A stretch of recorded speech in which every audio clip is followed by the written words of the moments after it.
হ্যাঁ, এটা খুব গুরুত্বপূর্ণ যে উনি বলেছেন যে আমরা যেন সোচ্চারভাবে এই সরকারের ভুল ত্রুটি হলে আমরা যেন নির্দ্বিধায় সেটা কাগজে ছাপি এবং ওনার এই সরকারকে সাহায্য করি।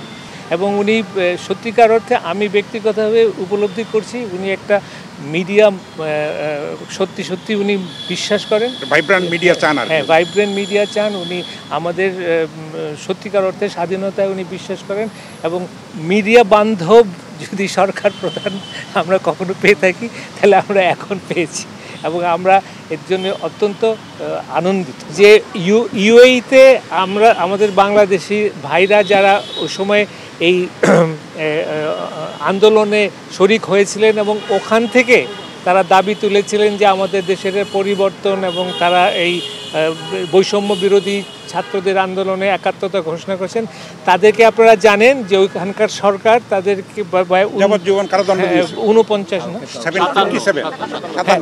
57 জনকে তারা যাবজ্জীবন কারাদণ্ড দিয়েছিল এবং সেখানে আমাদের প্রধান উপদেষ্টার ব্যক্তিগত উদ্যোগে ওখানকার আমিরের সঙ্গে যোগাযোগের মাধ্যমে আপনাদের আজকে এই সুখবর প্রধানত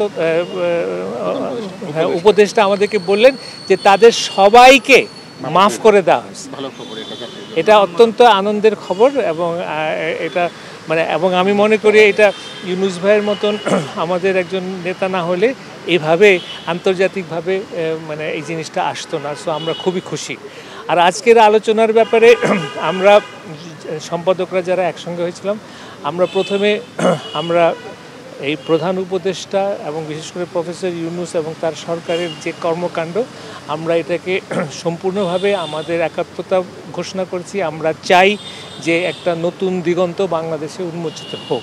তো সেখানে আমি একজন সম্পাদক হিসেবে আমি যে প্রশ্নটা উত্থাপন করেছি সেটা হচ্ছে সাংবাদিকদের নিশ্চয়তা এবং সাংবাদিকদের ব্যাপারে যে এরকম যত্রতত্র খুনের মামলা হচ্ছে এটা যেন বন্ধ হয়। কোয়ালিটি সম্পন্ন আন্তর্জাতিক মানের still bar CSRM committed for better still এবং এই ব্যাপারে সরকার যেন সুস্পষ্ট একটা অবস্থান নেন। সাংবাদিকদের যদি কোনো রকম দোষ থাকে, তারা যদি দুর্নীতির কারণে থাকে, তাদের সামনে আলাদা মামলা হবে, কিন্তু এইভাবে যেন না হয়। আচ্ছা, আলোচনার মধ্যে একটা এসছে যে আমরা চাই যে বাংলাদেশে একটা জাতীয় ঐক্য স্থাপিত হোক। আমরা একটা বিভক্ত জাতি, বিভিন্নভাবে রাজনৈতিকভাবে আমরা যেন একটা ঐক্য স্থাপন করতে পারি। আমরা এটাও বলেছি যে আমরা এই সরকারের কাছ থেকে কতগুলো গুরুত্বপূর্ণ সংস্কার আমরা আশা করছি।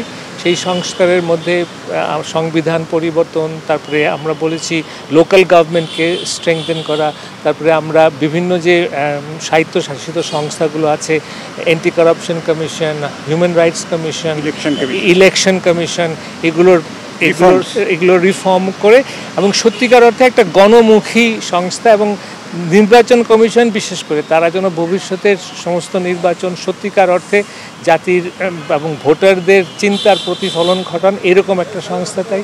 আমরা অ্যান্টি কারাপশন কমিশন চাই যে সত্যিকার অর্থে দেশের যেসব দুর্নীতি আমাদের হয় তারা যেন স্বাধীনভাবে। আরেকটা কথা আমরা বলেছি যে এই যে বিএসএস, বিটিভি এবং রেডিও যেটা সরকারের নিয়ন্ত্রণে, এদেরকে স্বায়ত্ত শাসন দেওয়া, তারা যেন পেশাগতভাবে তারা যেন তাদের দায়িত্ব পালন করতে পারে।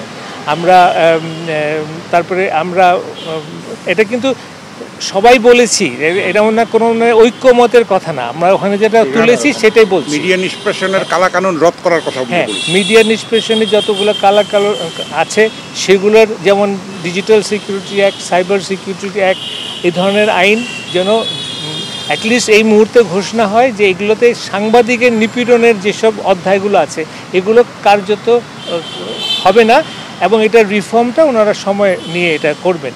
এখানে আরও প্রস্তাব এসছে যে এই যে কনস্টিটিউশনাল রিফর্মের যে ব্যাপারটা, সেখানে যে এই প্রধান উপদেষ্টা উনি যদি মনে করেন যে একটা গ্রুপ করে দেওয়া, একটা বিশেষ কমিটি করে দিয়ে সব ধরনের যে আইনের পরিবর্তন, আপনার জুডিশিয়ারির ইন্ডিপেন্ডেন্স, তারপরে পুলিশ রিফর্ম, এগুলো সব কিছু যদি একটা গ্রুপের কাছে হয় বা বিভিন্নভাবে হতে পারে, অর্থাৎ এগুলোর আমরা পরিবর্তন চাই, এগুলোর আমরা গণতান্ত্রিক রিফর্ম চাই।